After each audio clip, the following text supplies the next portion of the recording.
Afinal, qual que é o melhor fertilizante para o meu caso, a ureia ou o sulfato de amônio? No vídeo de hoje a gente vai falar sobre quando que você utiliza um, quando que você utiliza outro e como que você pode encaixar também esses fertilizantes dentro da sua estratégia de adubação.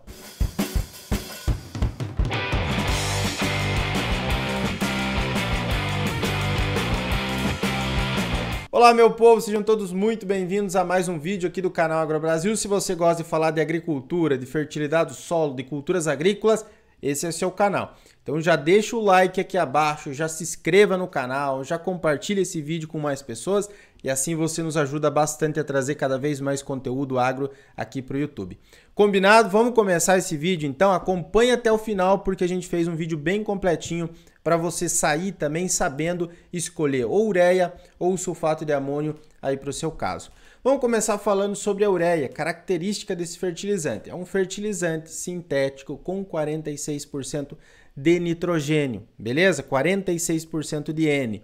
Qual que é a grande preocupação dos agricultores quanto à aplicação de ureia? Ela volatiliza. Então a gente colocou um esqueminha aqui abaixo de como que funciona a reação da ureia. Então nós temos a ureia, que tem uma reação com água e também com uma enzima produzida por bactérias, micro-organismos do solo chamado urease, e a gente vai produzir aqui amônia e também CO2. E o que acontece? A amônia, ela volatiliza, ela tem essa característica, ela pode volatilizar e você perder esse nitrogênio da amônia. Por isso que a gente deve colocar a ureia no solo em condições climáticas ideais. Tem um outro vídeo completinho aqui no canal também, que eu vou deixar na descrição, falando sobre quais que são essas condições climáticas.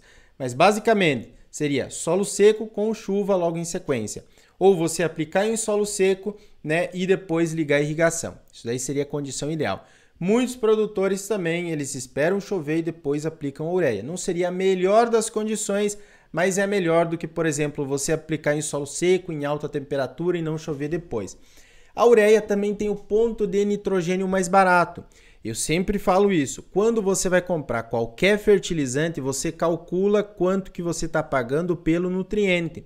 Não adianta chegar lá o cara, às vezes vem algum agricultor aqui na nossa consultoria e diz: aqui fulano que é vendedor disse que tem um pacotinho aqui de 5 quilos desse produto dele que substitui toda a ureia que eu vou colocar no solo. Ou vai substituir 70% da ureia e vai ficar mais ou menos a mesma coisa, vai ficar até um pouco mais barato. Não, pessoal. Faça o cálculo por ponto de nutriente, tá? Às vezes tem alguma pessoa que fala: não, mas esse fertilizante aqui ele é especial porque ele é revestido, ele é isso, ele é aquilo. Eu posso fazer essa avaliação qualitativa, a qualidade do produto? Pode, deve fazer.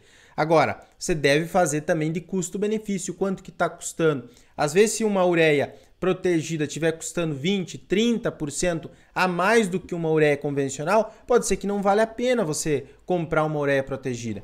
Então, você deve fazer essa avaliação também de custo-benefício por ponto de nutriente. Agora o sulfato de amônio. O sulfato de amônio é um fertilizante que eu gosto bastante, a gente utiliza bastante nas nossas recomendações, porque o que acontece? Ele tem menos N, ele tem 21% de nitrogênio. Agora, ele tem enxofre. É muito importante, várias culturas agrícolas têm mostrado um excelente resultado em produtividade quando a gente aumenta o enxofre. Supre aquela cultura com esse nutriente. Ele é fundamental, certo? Então, ele contém enxofre na forma sulfato, ele é melhor para armazenamento e também para mistura com outros fertilizantes, a ureia e o armazenamento. A ureia tem uma característica de absorver muita água, então assim, ela pode empedrar, ela pode ter problemas, o sulfato de amônio não tem esse problema. Outra coisa, o sulfato de amônio você não vai ter problema com volatilização, exceto em condições bem especiais, mas assim, na maior parte dos casos você não vai perder nada com volatilização. Então você não se preocupa tanto com a ureia você tem que aplicar em condições climáticas adequadas. Sulfato de amônio não, é bem tranquilo fazer a sua aplicação. Quando que eu devo escolher a ureia? Então, vamos lá, eu listei alguns pontos aqui, depois a gente vai falar sobre estratégia de adubação como um todo. Mas o que eu posso levar em consideração? O clima mais ameno, então se tu tiver entre 20 e 28 graus, é uma condição dos agricultores aqui da nossa região que plantam em setembro, que a gente acompanha, e eles têm uma condição de 20 e 28 graus, então é muito mais tranquilo também a aplicação da ureia. Altas temperaturas, a taxa de volatilização pode aumentar e você perder mais nitrogênio para o ar, né? Em regiões onde chove bem ou nós temos sistemas de irrigação, também, tá? Então, chove bem esse ano, chuvas regulares e tal, eu tenho um sistema de irrigação, uma temperatura mais amena, beleza, pode escolher ali a ureia. Outra coisa que você deve levar em consideração, anotem isso aí, solo com uma boa concentração de enxofre, pelo menos mais do que 10 mg por decímetro cúbico. Então você deve pedir a tua análise de solo. Alguns laboratórios, inclusive, eles dão enxofre à parte, então na hora de você pedir a tua análise, você tem que pedir lá para o cara, você faz enxofre, né? Tem enxofre também? Ah, não, é a parte, é 10, 12, 15 reais a mais. Então peça também para incluir enxofre ali, que você já consegue ter uma noção. Opa, tá? 2 mg, 3 mg, está muito baixo, eu tenho uma cultura exigente, então eu vou pensar em suprir também com enxofre através de um sulfato de amônio. Avaliação do custo-benefício pelo ponto de N. Pega lá, tem tantos, tem o nitrato de amônio, sulfato de amônio, tem o ureia, tem ureia protegida, tal. Tem alguns produtos aqui à base de N. Então eu vou calcular quanto que está me custando o ponto de N. Aqui o nitrato de amônio está muito parecido com a ureia. A gente já pegou, a gente atende aqui toda semana agricultores assim, que eles nos mandam a lista dos fertilizantes e aí tem lá nitrato de amônio tanto, ureia tanto. Opa, por esse preço vale mais a pena você pegar um nitrato. Por esse preço vale mais a pena você pegar um sulfato de amônio. Entende? É muito interessante fazer essa avaliação.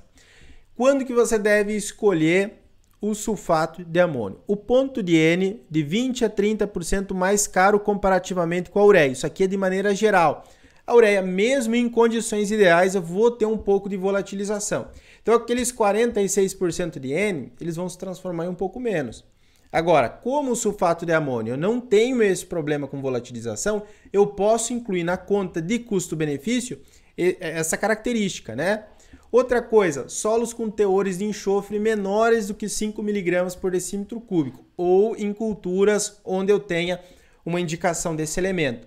Sei lá, cultura do milho. Se eu tenho uma capacidade produtiva, uma expectativa produtiva de 9, de 10, 12 toneladas por hectare, eu devo suplementar ali com pelo menos de 30 a 50 quilos de enxofre por hectare. E aí sim eu vou fazer essa complementação.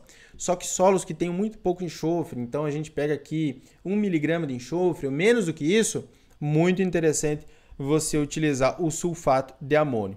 Áreas com alta temperatura, não irrigadas ou com pouca chuva, também pode ser uma característica de você fazer a escolha do sulfato de amônio. Outras avaliações que nós podemos fazer. Preste bastante atenção aqui que eu separei algumas dicas bem legais. Em alguns casos nós podemos suprir enxofre com super simples, que tem enxofre também, ou com gesso agrícola. Então assim, não é só o sulfato de amônio que eu vou aplicar lá para suprir enxofre. Tem o super simples, tem o gesso agrícola, inclusive alguns formulados, 8,28,16, 8,20,15. A parte de fósforo, o pessoal mistura um pouco de super simples e de super triplo. Geralmente, não é sempre, né? E aí você vai ter um pouco de enxofre ali. Culturas que tenham necessidade de indicação do suprimento com enxofre. Então tem várias, as alháceas, né? O alho, a cebola. Nós temos também a cultura do amendoim, a cultura da soja responde bastante ao enxofre, a cultura do milho também responde bastante. Nós podemos utilizar dobradinha, sulfato de amônio e ureia com diferentes aplicações. Isso a gente faz bastante aqui na nossa consultoria. Dá uma olhada numa recomendação que nós fizemos para um produtor aqui de milho. Então nós indicamos um 10-30-00 na base, sulfato de amônio, ureia e cloreto de potássio. Então ele fazia a primeira aplicação em V4 aqui na cultura do milho com sulfato de amônio, 115 kg por hectare, e depois mais para frente em V6 ele fazia ureia, 162 kg por hectare. Então você pode utilizar os dois também. Você pode utilizar os dois, tá? Como que nós fazemos a nossa escolha aqui na consultoria? Com a disponibilidade de produtos, aqui na minha região tem boa parte do Brasil, hoje nós temos uma boa disponibilidade de fertilizantes, né? Tem a ureia protegida, tem ureia com enxofre, com um pouco de enxofre, tem o sulfato de amônio, tem o nitrato de amônio, enfim, tem muitos fertilizantes aí. Mas a gente também tem regiões onde é mais difícil, onde é um pouco mais complicado conseguir os fertilizantes e a gente deve considerar isso. A real necessidade do solo. Vamos lá. Então, a recomendação de adubação não é você colocar numa tabelinha lá e definir aqui eu tenho a cultura do milho, então eu vou colocar 80 de P2O5, eu vou colocar 60 de K2O, eu vou colocar 100 kg de N.